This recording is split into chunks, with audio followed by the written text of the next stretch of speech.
lone woman at a gas station faces a gang of bikers. What she did next wasn't just bold, it was unforgettable. The gas station stood like a beacon of light on the stretch of Highway 70, 7 miles from the nearest town. Lan had been driving for hours, her playlist on repeat, her mind replaying the events of a long, exhausting day. The thought of grabbing a cold drink and filling up her tank was a small comfort before she tackled the remaining miles home.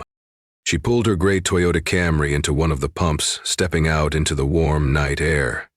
The smell of diesel lingered faintly, and the fluorescent lights above cast a stark glow on the pavement. Lan adjusted her purse on her shoulder and began refueling, her thoughts lost in the rhythm of the gas pump. It wasn't long before the low rumble of motorcycle engines broke the stillness. At first, Lan barely noticed, thinking it was just another group of travelers passing through. But as the sound grew louder, the vibration seemed to seep into her chest. She glanced up and saw them, a group of 6 bikers rolling into the lot, their headlights cutting through the night.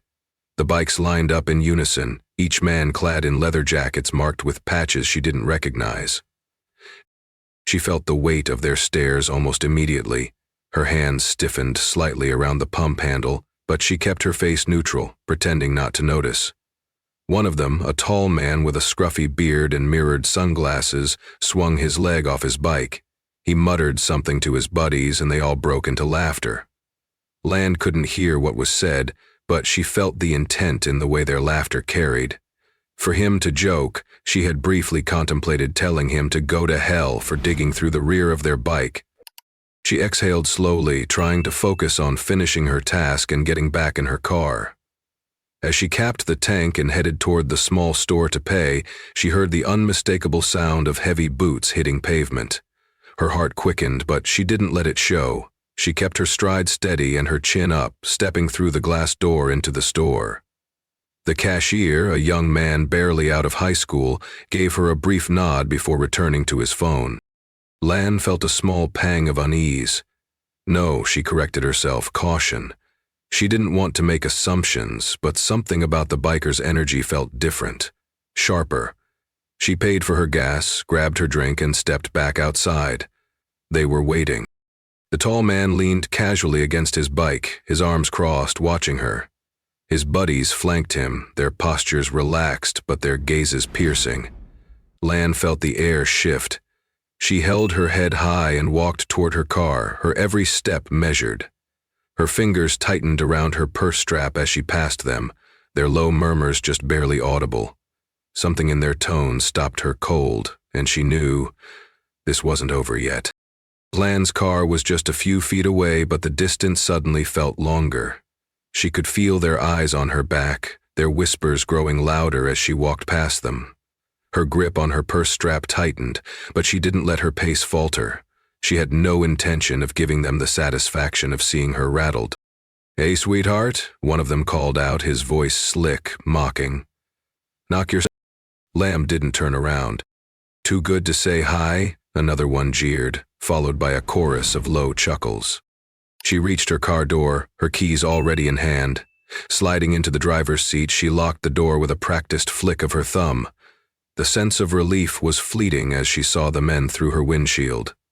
They were still standing there, watching her with expressions that felt like a dare. As she started the engine, one of them stepped forward, his boots crunching against the gravel. He was shorter than the others, but carried himself with an exaggerated bravado, his face twisted into an unpleasant smirk. Lan didn't need to hear his words to know he had no intention of being friendly. "Where you headed in such a hurry, huh?" he said, slapping a heavy hand on the hood of her car. Lan's heart skipped, but she didn't flinch. Instead, she looked him straight in the eyes through the windshield, her face unreadable. She considered driving off, but something told her that would escalate things. These men wanted a reaction, and Lan wasn't about to play into their hands. The tall one with the beard strolled forward next, his mirrored sunglasses reflecting her image back at her. He leaned casually against the driver's side door, forcing Lan to lower the window slightly. "Didn't your mama teach you manners?" he drawled, his tone dripping with false politeness. "We're just being friendly." Lan's voice was steady, but there was a quiet steel in it as she replied, "I'm not looking for trouble, just passing through." "Trouble?" the man echoed, feigning surprise. "Now why would you think we'd cause trouble?" Behind him, his friends erupted into laughter again, the sound grating against Lan's nerves. She could feel the tension thickening around her, her instincts screaming at her to stay calm. She'd been in situations like this before, maybe not as blatant, but she knew the signs. But before the plane, the man's smile turned cold as he leaned closer to the window, his breath fogging the glass. "You don't belong here, lady. You know that, right?" The words landed like a punch. Lan's fingers gripped the steering wheel so tightly her knuckles whitened, but her expression remained composed. She didn't give him the satisfaction of a reaction. Behind her, another one of the bikers approached the back of the car, tapping lightly on the trunk as if to test her patience. It was a game to them, a cruel, calculated game. "Hey, maybe she needs directions," one of them sneered. "We could show her the quickest way out of town." The cashier from inside the store peeked out briefly but quickly disappeared behind the counter again, clearly unwilling to intervene. Lan's jaw tightened. She was on her own. But as the man at her window smirked, something shifted in Lan's mind, a flicker of resolve that told her she wasn't going to let them dictate the outcome of this night. Lan took a deep breath, steadying herself as the biker's laughter echoed around her. The man leaning against her window tilted his head, studying her like a predator sizing up prey. She could feel the weight of their confidence. This wasn't the first time they'd tried to intimidate someone like her, and they seemed certain it wouldn't be the last. "Let me ask you something," the tall man said, his voice dripping with mockery. "What makes a lady like you think she can just stroll through here without saying hello?" Lan's calm demeanor didn't waver as she spoke, her voice firm but low. "I already told you I'm not looking for trouble. I just want to be on my way." The man's smile didn't reach his eyes. "See, that's where you're wrong. You already found it." Another one kicked a loose stone, sending it skittering across the pavement toward her car. Yet another circled to the passenger side, his boots deliberately loud against the ground. Lan's pulse quickened, but her outward composure remained steady. She wasn't going to let them see fear. Her phone sat on the passenger seat and she suddenly reached for it, her fingers brushing against the screen. But before she could pick it up, the tall man's hand slapped the roof of her car, making her flinch despite herself. "Ah," he said, shaking his head. "Ain't no need for that." "Okay." The others howled with laughter, emboldened by the shift in power. Lan clenched her teeth. She knew she had to think fast, but she also knew she couldn't afford to act rashly. These men were looking for any excuse to escalate, and she wasn't about to hand it to them. As the man beside her window leaned in closer, Lan met his gaze head-on, her voice quiet but carrying a weight that caught him off guard. "You don't scare me," she said simply. The laughter stopped for a moment. The night seemed to hold its breath. The man straightened, his expression darkening as if her defiance had challenged the very core of his authority. His buddies exchanged uneasy glances, the sudden silence unsettling even to them.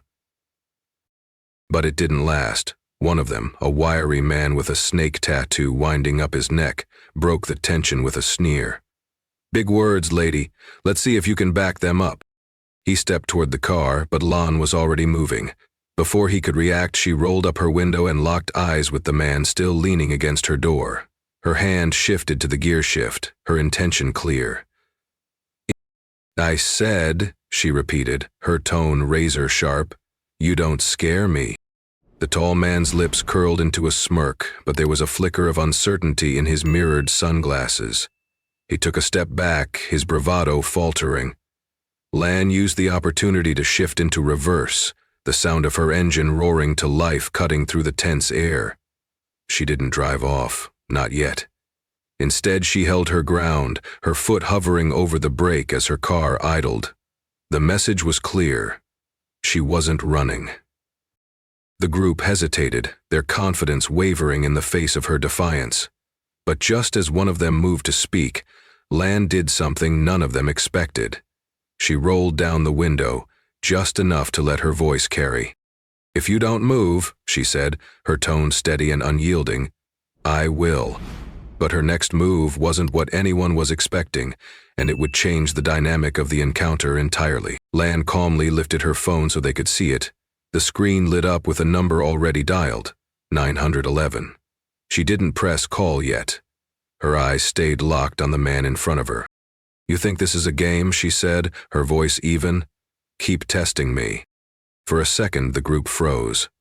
Then the man with the snake tattoo barked a laugh, but it sounded forced. "You think the cops care about you out here?" Lan raised an eyebrow. "Guess we're about to find out." She wasn't bluffing, not entirely. She knew the dynamics at play here, and she also knew she had to shift the power dynamic quickly. Her other hand reached into her purse, and the faint metallic glint of something caught their attention. The tall man stiffened. "Well, who is?" he said, raising his hand slightly. "No need to get crazy." Lan tilted her head, her calm demeanor unshaken. "Crazy? You came looking for trouble, remember? So, here we are." She wasn't holding a weapon, but the bikers didn't know that. The reflection of the gas station's lights off the object was enough to make them hesitate. Lan's pulse raced as she felt the tide beginning to turn. The bikers had relied on their numbers and intimidation, but they hadn't counted on someone standing their ground. The tall man took a step back, his eyes narrowing. "All right, lady, you've made your point." But Lam didn't back down. Instead, she opened her car door and stepped out, her posture calm but commanding. The bikers stared, stunned into silence. She stood tall, her presence suddenly larger than life. "Let me tell you something," she said, her voice clear and deliberate. "People like you thrive on fear. You think you can scare someone like me into silence, but not tonight." The group was no longer laughing. A few shifted uncomfortably, their eyes darting to one another. The tall man opened his mouth to retort, but Lan cut him off, her tone sharp and unwavering. "You see this?" she said, holding up her phone. "It's recording everything you've said, every move you've made.